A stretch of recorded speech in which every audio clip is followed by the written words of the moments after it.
अमृतकाल के और इस पुस्तक के विमोचन का मुझे सौभाग्य मिला है।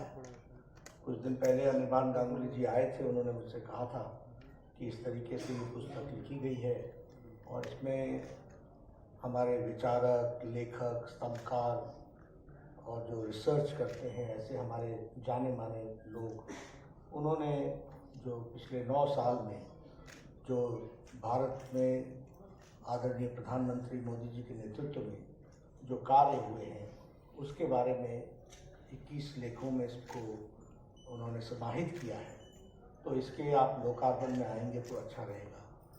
मैंने सहर्ष स्वीकार इसलिए किया क्योंकि यह मैं मानता हूँ कि यह बहुत ज़रूरी है कि जिस तरीके से प्रधानमंत्री जी ने पिछले 9 सालों में देश को एक नई दिशा दी है और देश को की दशा में भी जिस तरीके से सुधार हुआ है और जिस गहराई के साथ आप सब लोगों ने उस पर मेहनत करके उसके विभिन्न बिंदुओं को रखने की कोशिश की है, उसमें मैं भी अपना योगदान करूं और ज़रूर इसका हिस्सा बनूं। तो आप सब लोगों ने मुझे बुलाया, उसके लिए धन्यवाद। इस पुस्तक में जो लेखकों ने लिखा है वो बहुत ही सारगर्भित और संक्षिप्त रूप में उस बात को रखने का प्रयास किया है।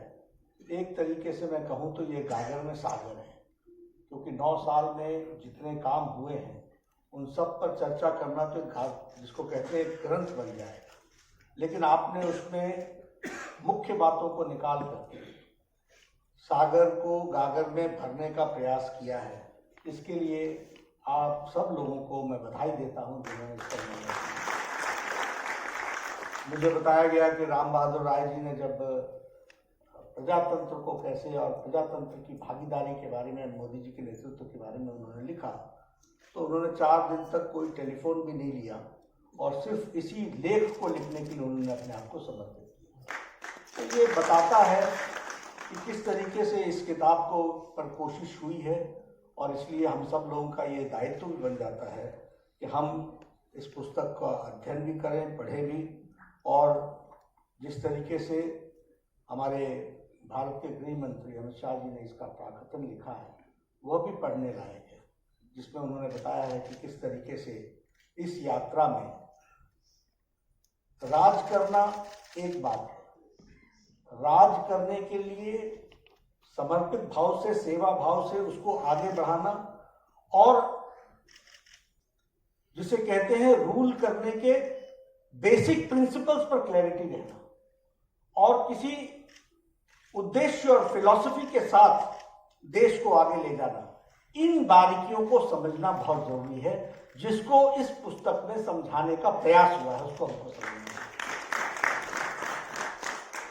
ये प्रधानमंत्री से प्रधान सेवक, ये शब्द सिर्फ शब्द नहीं है, ये संस्कारों को परिवर्तित करने वाला रास्ता है। ये हमारे यहाँ की परंपराओं में नेतृत्व करने वाले की क्या समर्पण है। हम सब लोग राजपथ सुनने के आदी हो गए थे, लेकिन ये राजपथ को कर्तव्य पथ में बदल देना, यह अपने आप में बताता है कि किस तरीके से हमारी सोच की संस्कृति कितनी गहरी है और हम लोगों के लिए किस भाव से समर्पित है, इस बात को इसमें से उजागर। ये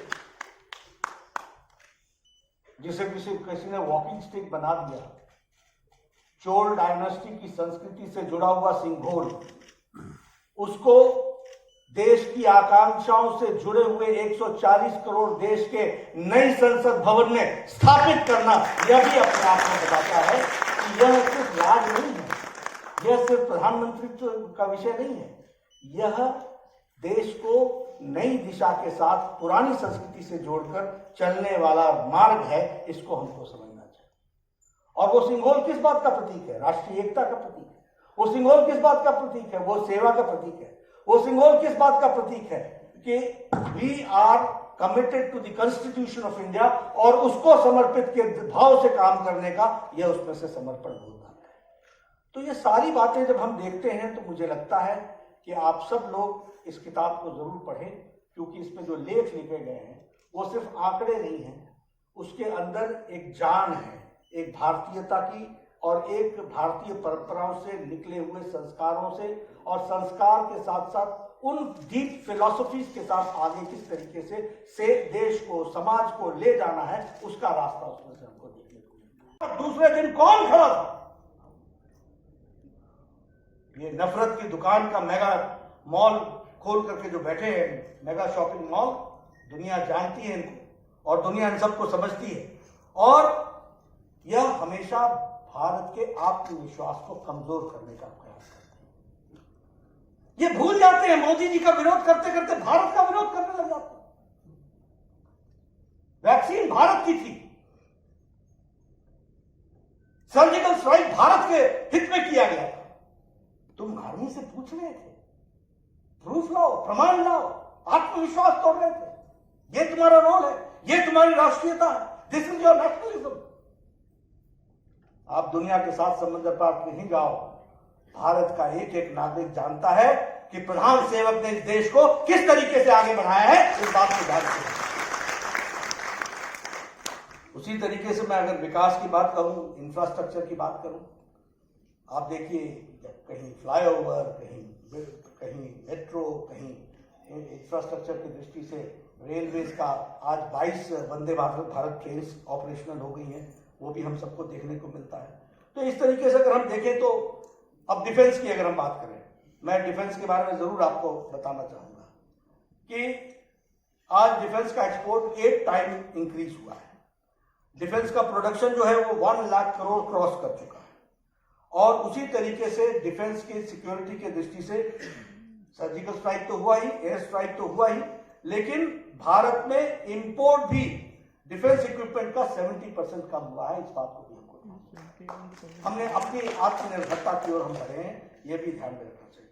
मैं यहाँ ये भी कहना चाहूंगा कि एक समय में एक डिफेंस मिनिस्टर ने कहा था कि बॉर्डर्स ना बनाना, बॉर्डर्स में रोड ना बनाना, ये भारत की स्ट्रेटेजी है। आप देखो, सोच देखो कि बॉर्डर्स पर रोड ना बनाना ये भारत की स्ट्रेटेजी है, ये this is also part of defence. ये एक हमारे मंत्री ने कहा था जो डिफेंस के मिनिस्टर थे। आपसे मैं बताना चाहूंगा कि 2088 किलोमीटर इंडो चाइना बॉर्डर पर